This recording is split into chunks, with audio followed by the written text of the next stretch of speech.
Hi, I'm Ron Dunn. I'm from Gleason, Dunn, Walsh & O'Shea. We're the attorneys for the New York State PBA. We're here with the folks from Corning Place Communications to do some training for you so that the delegates of the PBA can provide the quality representation that we all need.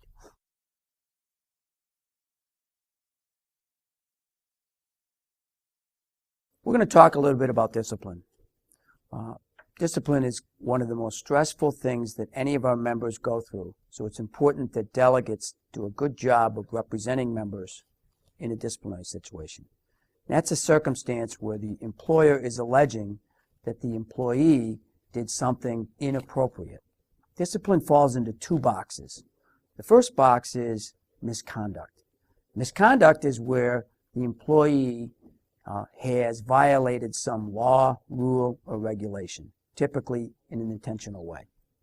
Incompetence is when an employee, despite appropriate training, is not performing up to a minimum level.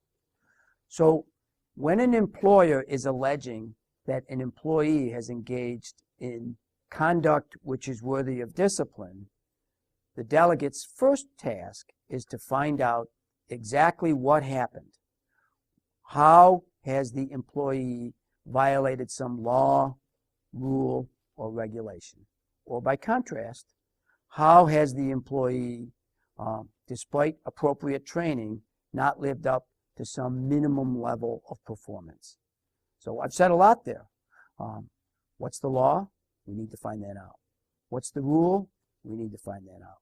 What's the regulation? We need to find that out. Exactly what did the employee do or is alleged to have done? We need to find that out.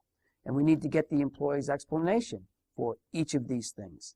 Did you know about the law? Did you know about the rule? Did you know about the regulation? Did he give you a direct order? Did you disobey the direct order? If you did, what was the circumstances behind it? These are all the facts that we need to get from the member in order to properly represent them. In the incompetence circumstance, we need to figure out exactly how was it that you demonstrated that you did not act up to the appropriate minimum level. What was the training that was received that led us up to this? Did you receive adequate training? Is there an excuse for this? These are all the things. Who, what, where, why, when. That's the first part of every discipline case. Essentially, did the employee engage in the conduct which they are alleged to have engaged in? There's a second very important part of every discipline case, and that is, even if the employee did either engage in precisely what they're alleged to have engaged in or something, albeit perhaps not every single thing that they're charged with, what's the appropriate penalty?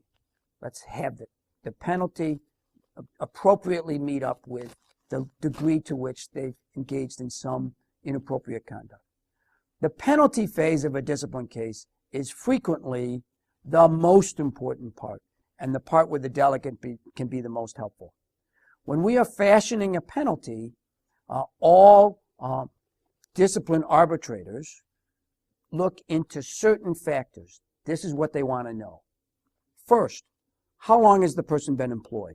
Are they a long-term employee or are they a short-term employee?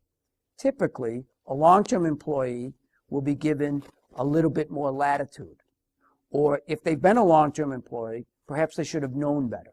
But either way, there's a very relevant factor. How long has the employee been employed, both by the state and in the specific job that they're doing?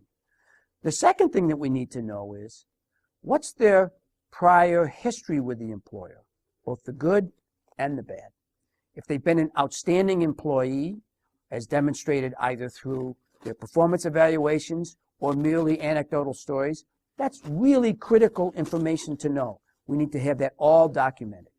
If they've been a poor employee, either through evaluations or through anecdotal stories, again, that's all very important information. We need to know all of that because it goes into the balance as to what's the appropriate penalty for this employee.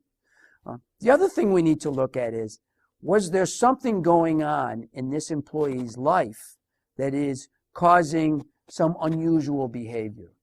Typically, that could be some kind of substance abuse, whether it's alcohol or drugs, or they had an injury where they're under very significant pain medication, or there's been some crisis in their personal life, whether that's a family crisis or otherwise, that's causing them to have to come to work and be stressed out and just not perform appropriately.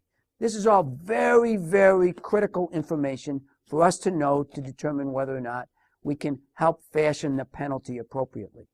The other thing that we're going to want to know is, if the person is punished, can they come back to work? Is there anything that would make them inappropriate for coming back to work? Or have they done something that is so awful that termination is the only possible penalty for all of this? All of this is critical information that the delegate develops with the member when they're meeting with them. We need to know all of these facts, both to determine whether or not they engaged in the alleged activity or what's the appropriate penalty at that proper phase of the case.